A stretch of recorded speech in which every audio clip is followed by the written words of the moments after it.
साथियों, welcome back. सुप्रभात, नमस्कार। आप सभी लोगों को मेरी तरफ से बहुत बहुत प्यार भरा नमस्कार। और आप लोग एक बार फिर उपस्थित हैं इस ऑनलाइन क्लास के माध्यम से करंट अफेयर को देखने के लिए। और आज हम लोग देखेंगे 4 सितंबर से संबंधित महत्वपूर्ण समसामयिक घटनाक्रमों को। बात तो देखते हैं आज के घटनाक्रम को कि कौन कौन से घटनाक्रम हमारे लिए इंपॉर्टेंट है, जो एग्जाम में पूछे जाने की संभावना है। तो हम बार बार कहते हैं कि करंट अफेयर बहुत सारे हैं, लेकिन जो महत्वपूर्ण हो उसी पर नजर रखें और दिन प्रतिदिन इसको कलेक्ट करते रहें, ताकि आपका एग्जाम के समय कोई भी कठिन न लगे। जो भी करंट अफेयर पूछा जाए आप बता सके।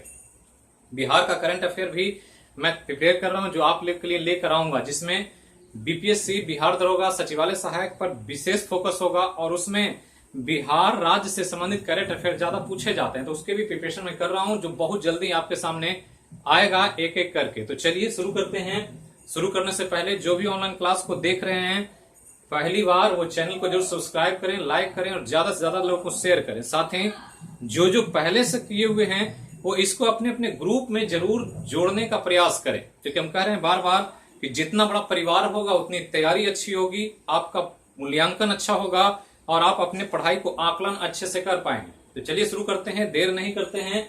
और यहाँ पर देखते हैं 5-6 महत्वपूर्ण घटनाक्रम जो 4 सितंबर से जुड़ा हुआ है। पहला कि चीन के लिए एक और झटका कि चीन के विस्तारवादी या साम्राज्यवादी नीतियों का विरोध पूरे विश्व में हो रहा है, और वो चीन के द्वारा किए गए कार्यों से पता चलता है। भारत के साथ उसका ऐसे ही चीन और भारत का सीमा विवाद चल रहा है। इसी के तौर पर थाईलैंड ने चीन से 2 पनडुब्बियों के 2015 की खरीद सौदे को अनिश्चित काल के लिए स्थगित कर दिया। तो ध्यान रखना है, एक बड़ा न्यूज है, ताकि ये पड़ोसी देश जो चीन के आसपास हैं वो दिखाना चाहते हैं कि हम चीन से डरते नहीं हैं और चीन के विस्तारवादी नीतियों का विरोध करते हैं। तो भारत पहले ही उसके ऐप को बंद कर रहा है, भारत अपने निर्यात को वहां से पूरी निगरानी कर रहा है, साथ ही वहां के निवेश पर ही नजर रखे हुए। उसी तरह से सभी पड़ोसी देश अपने अपने स्तर से चीन का विरोध कर रहा है। उसी में थाईलैंड का नाम जुड़ गया है। तो ध्यान रखना है, पूछ सकता है कि कौन ऐसा देश है जो पनडुब्बियों के खरीद को रोक दिया और अपने ही 2015 के 2 पनडुब्बियों के खरीद का सौदा क्या था उसको अनिश्चित काल के लिए स्थगित कर दिया। तो ध्यान रखना है। दूसरा एक बहुत बड़ा न्यूज है, आईआईटी दिल्ली, जो टेक्नोलॉजी आईआईटी भारत की विश्व में प्रसिद्ध है, और उसमें आईआईटी दिल्ली ने देश के पहले independent school of artificial intelligence की स्थापना किया। तो आर्टिफिशियल इंटेलिजेंस पर पूरे विश्व में भी बात चल रही है कि आर्टिफिशियल इंटेलिजेंस आगे आने वाले समय में सभी चीजों को निर्धारित करेगा। तो ये इसके डेवलपमेंट के लिए एक स्कूल का स्थापना किया आईआईटी दिल्ली ने। ध्यान रखना है, जिसमें 2021 से पीएचडी का कोर्स शुरू होगा। मतलब यहाँ के छात्र इसमें आर्टिफिशियल इंटेलिजेंस पीएचडी कर सकते हैं। और ये आईआईटी दिल्ली का 6ठा स्कूल है, ये ध्यान रखना।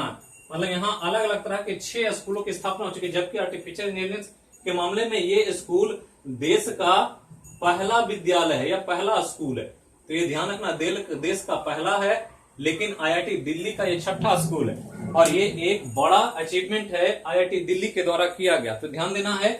आगे चलें तो ब्रिटेन की टाइम्स हायर एजुकेशन, ये ध्यान रखना है, ब्रिटेन की Times Higher Education World University ranking 2021, ये ध्यान रखना है कि ब्रिटेन की Time Higher Education World University ranking जारी होती है पूरे विश्व के यूनिवर्सिटी के गुणवत्ता को ध्यान में रख करके। वहां फैकल्टी, वहां पढ़ाई की व्यवस्था कैसे है, वहां के इंफ्रास्ट्रक्चर कैसे हैं, किस तरह का वहां प्लेसमेंट है, सभी चीजों को ध्यान में रख करके यूनिवर्सिटी की रैंकिंग की जाती है। और 2021 का रैंकिंग जारी हुआ, जिसमें विश्व के 400 विश्वविद्यालयों को जगह दिया गया। ध्यान रखना है, विश्व के 400, और इस 400 में भारत के मात्र 2 विश्वविद्यालय ने जगह अपना बना पाया। ध्यान देना है। जबकि ध्यान देना कि इस रैंकिंग में भारत के 63 यूनिवर्सिटी क्वालिफाई किया था और 63 में मात्र 2 को इसमें जगह मिला।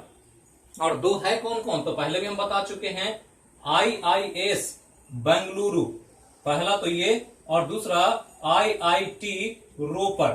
तो ये 2 यूनिवर्सिटी ही इसमें जगह बना पाई ब्रिटेन की Times Higher Education World University ranking 2021 में। ध्यान रखना है तो कौन कौन है? IIS बेंगलुरु और IIT रोपड़। ध्यान रखना 400 में मात्र 2, तो ध्यान देना।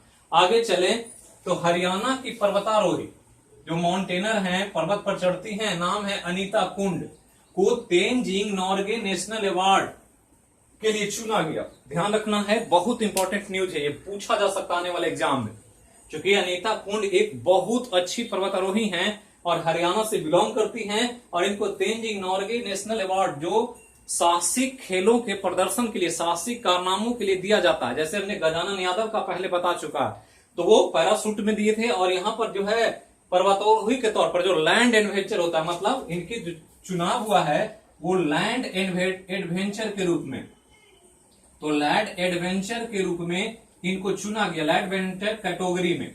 ध्यान रखना है, और ये भी ध्यान रखना है इनके बारे में कि ये पहली विश्व की महिला हैं जो चीन और नेपाल दोनों तरफ से एवरेस्ट पर चढ़ाई कर चुकी हैं।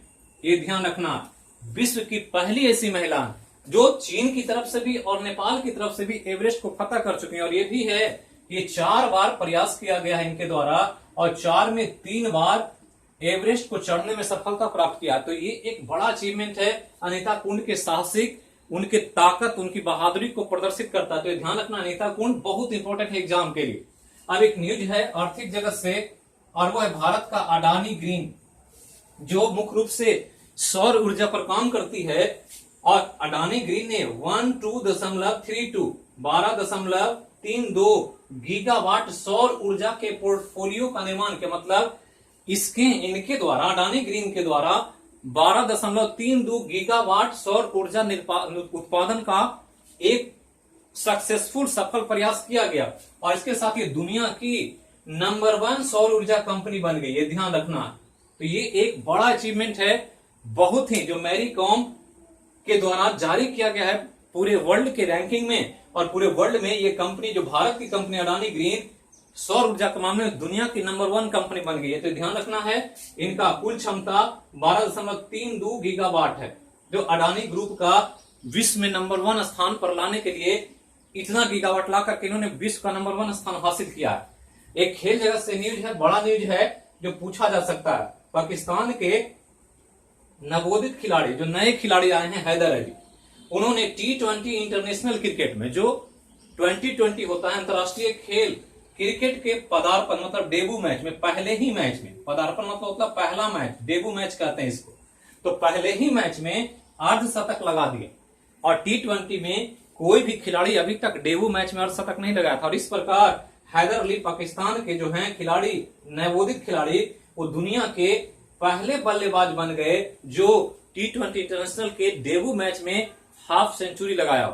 तो ये ध्यान रखना है, बहुत इंपॉर्टेंट है, डेब्यू मैच में, पदार्पण मैच में T20 क्रिकेट के अंतर्गत 50 लगाना, क्योंकि ओवर कम होता है, समय कम होता है, और उसमें 50 मार देना पहले ही मैच में आकर के इनकी प्रतिभा को दर्शाता है। और इसलिए हैदर अली चर्चा में है। ध्यान रखना है कि ये जो लगा है, ये ओल्ड ट्रैफर्ड मैदान में, जो इंग्लैंड का है, इंग्लैंड के साथ खेलते हुए इन्होंने ओल्ड ट्रैफर्ड में अर्धशतक लगा करके अपनी प्रतिभा को प्रमाणित किया है। तो आने वाले समय में इनकी प्रतिभा और देखने को मिलेगी।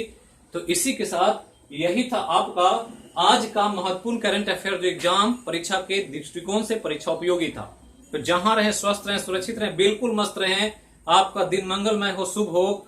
फिर मिलेंगे हम लोग एक नए क्लास में, नए विषय के साथ, शाम के क्लास में। तो जहां रहे, स्वस्थ रहें, सुरक्षित रहें। एक बार बोलिए जय हो मैया की। Thank you.